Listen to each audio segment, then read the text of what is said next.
ika-27 ng Nobyembre, taong 1932.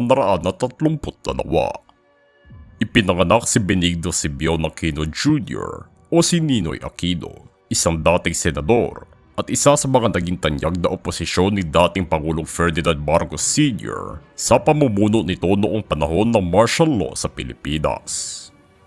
Kinilala siya bilang ang wonder boy ng politika sa bansa nang siya'y maging pinakabatang alkalde at gobernador sa Tarlac, kasama na din bilang ang pinakabatang naihalal na senador, kung saan dito siya pinili ng Philippine Free Press bilang isa sa mga pinakamagaling na senador sa Pilipinas.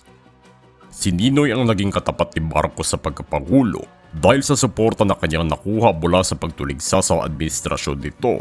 Ngunit ipinaaresto siya kasama ang iba pang mga aktivista nang itatag ni Marcos ang martial law sa bansa. Inatake siya sa puso habang nakabilanggo dahilan upang siya'y payagang makapagpagamot sa labas ng bansa at pinagpasyahan niyang bumalik dito sa kabila ng mga panganib sa kanyang buhay.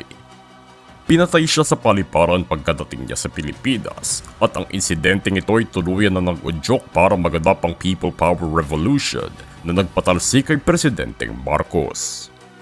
Ngayon patuloy siyang pinaparangalan at inaalala nang palitan ng pangalan ng Manila International Airport para sa kanya, kasama na din ang paggunita ng kanyang kamatayan sa ika-21 ng Agosto at ang paglagay ng kanyang muka sa 500 piso.